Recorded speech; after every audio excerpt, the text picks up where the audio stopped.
안녕하세요. 컴파스 김해시 화재 예측 4등 솔루션의 발표를 맡은 팀 EDA 김현우라고 합니다. 저희 팀의 발표의 진행 순서는 개요부터 시행착오까지 저희 팀이 실제 대회를 진행하면서 어떤 식으로 분석을 했는지에 대해서 순서대로 소개하도록 하겠습니다. 첫 번째로 개요입니다. 여러분들도 아시다시피 이번 대회의 목적은 소방 및 건물 관련 데이터를 활용해서 건축물의 화재 위험도를 분석하고 이를 예측하는 분석 모델을 만드는 대회였습니다. 주어진 데이터로는 소방 및 건물 정보에 대한 부분, 그리고 방화물의 성능 유지 여부, 에너지 사용량, 기후 정보 등으로 총 변수 180개에 대한 데이터가 제공되었는데, 이러한 데이터의 특이사항으로는 저희가 살펴봤을 때 두 가지가 있었습니다.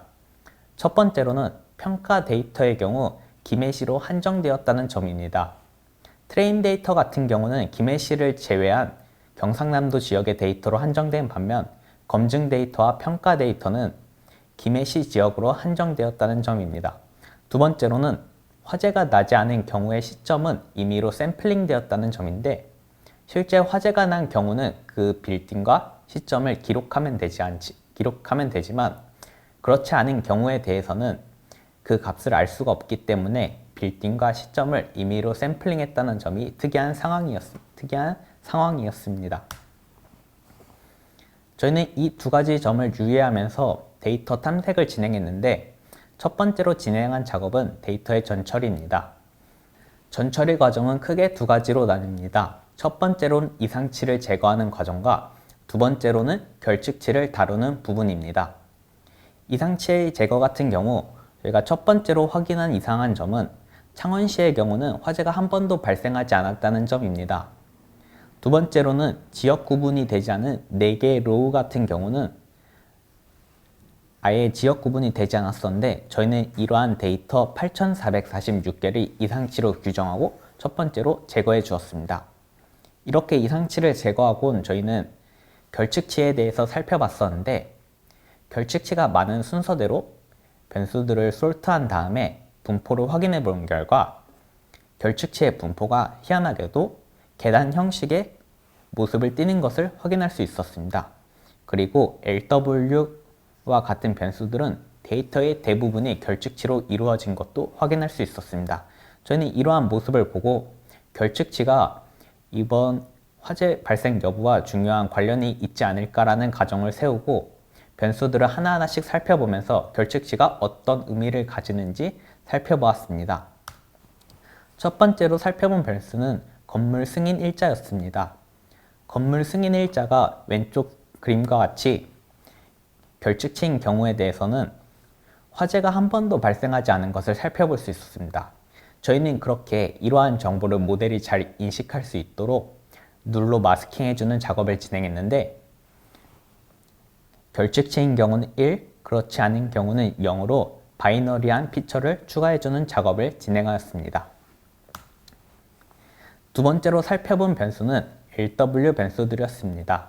이 변수들은 데이터의 대부분이 결측치였는데, 실제 이 변수는 의미상으로 화재 발생 여부와 매우 중요한 관련이 있어 보이지만 대부분의 값이 결측치여서 변수 그 자체로 사용하기는 무리가 있었고, 저희는 결측치인 경우는 LW 모듈 그룹지어서 결측치의 개수, 그리고 결측치가 아닌 경우에 대해서는 그 값의 평균과 썸을 통해서 분포를 살펴보고, 실제 분포가 화재 발생과 발생하지 않은 경우에 대해서 차이가 나는 것을 보고 이를 피처로 활용해 주었습니다.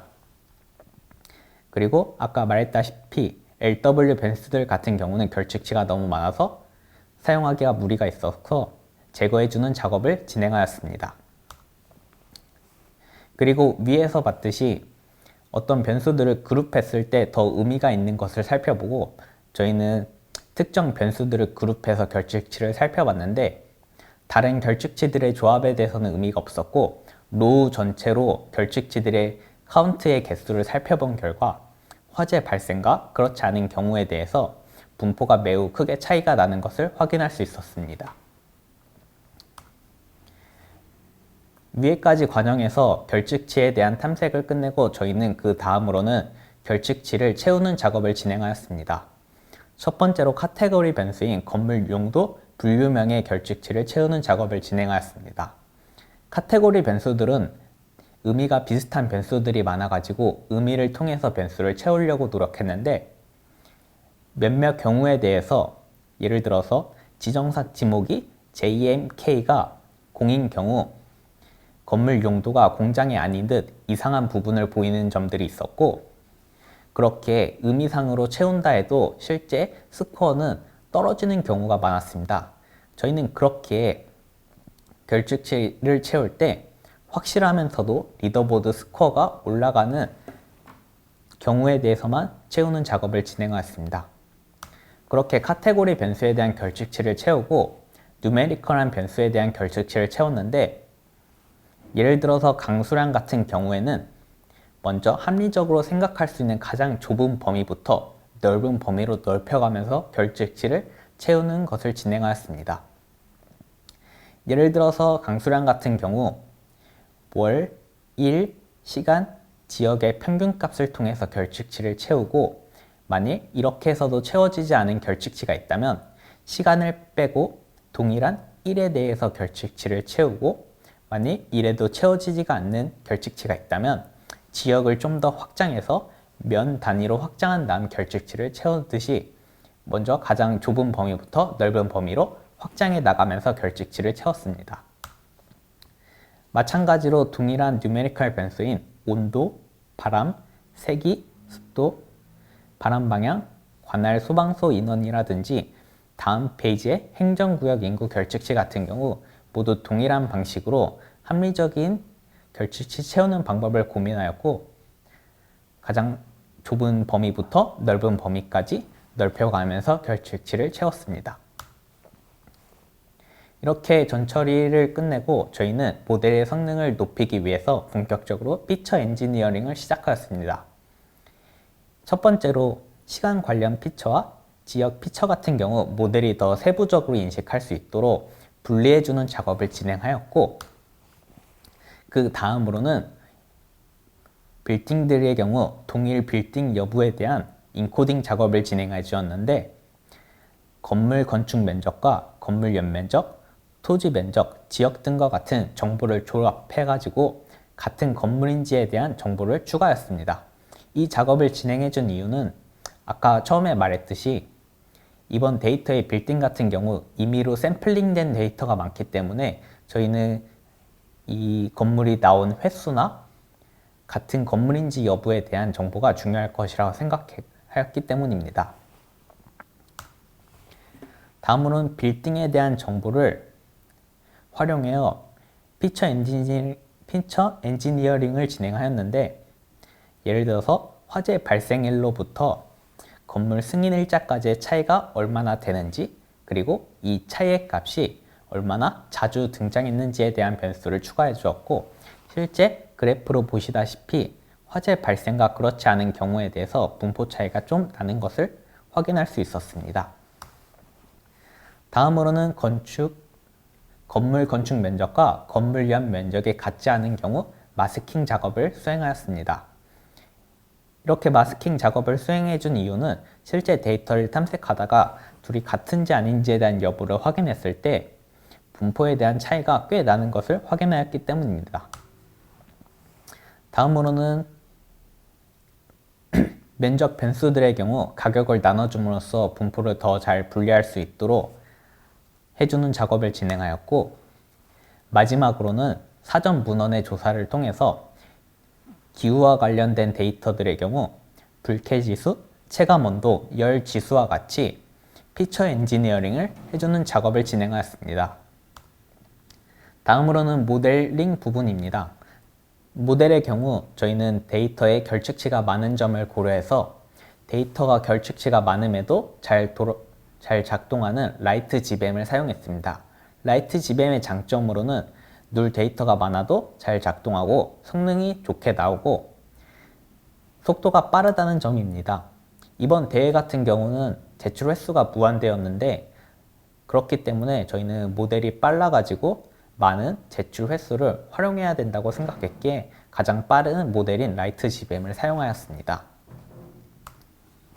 그리고 데이터의 세팅으로는 트레인과 밸리데이션을 합쳐서 데이터를 만들어 줬는데, 왜냐하면 테스트가 김해시로 한정되었고 트레인에는 김해시에 대한 정보가 없기 때문에 밸리데이션을 트레인에 합침으로써 김해시에 대한 정보를 많이 넣기 위함이었습니다.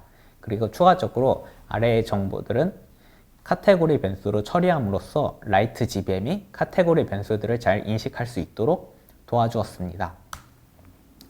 그렇게 모델에 대한 결과를 확인해보고 피처 임포턴스를 변화를 확인해 보았을 때 파라미터에 따라서 왼쪽과 오른쪽 두 가지 케이스로 나오는 것을 살펴볼 수 있었는데, 왼쪽 같은 경우 지역 피처가 변수 중요도로 높게 나오는 경우에 대해서는 실제 리더보드 스코어가 낮게 나오는 경향이 있었습니다.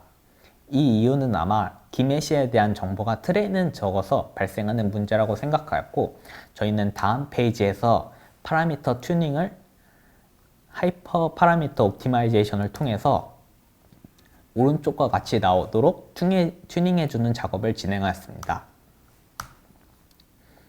그리고 파라미터 튜닝까지 마치고 마지막 작업으로는 특정 카테고리 변수 조합에 따라서 포스트 프로세싱을 진행해 주었습니다. 이를 진행해 준 이유는 데이터 탐색을 통해서 카테고리 변수의 4개의 조합을 살펴봤을 때 몇몇 카테고리 조합의 경우 모두 화재가 발생하지 않은 것을 살펴보았기 때문입니다. 그렇게 실제 리더보드 스코어와 비교해 보면서 어떤 조합에 어떤 그런 컷오프 값을 결정했을 때 포스트 프로세싱이 좋은지 확인했고, 실제 이런 과정을 통해서 3개 정도의 값을 n으로 바꿨을 때 점수가 좋아지는 것을 확인할 수 있었습니다. 마지막으로는 저희 팀의 시행착오입니다. 실제 의미가 있다고 생각해서 이러한 과정을 진행하였지만 실제 리더보드 점수는 좋아지지 않았습니다. 몇몇 개를 소개하면 가스 에너지나 전기 에너지의 사용량 같은 경우 관측 시점의 데이터가 아니라 몇 년도 몇 월의 데이터로 이렇게 제공되었는데, 이렇게 된 경우 실제 관측 시점에 모델 같은 경우 이게 화재가 났을 때의 에너지인지 아닌지를 인식하지 못하는 문제가 있었습니다. 그렇게 저는 가스 에너지와 전기 에너지를 관측 시점에 맞춰서 관측 시점의 전기 에너지의 사용량 그리고 관측 시점의 에너지 사용량이 전달 대비 얼마나 바뀌었는지에 대한 변수를 추가해 주었는데 실제 결과는 나빠졌습니다. 감사합니다.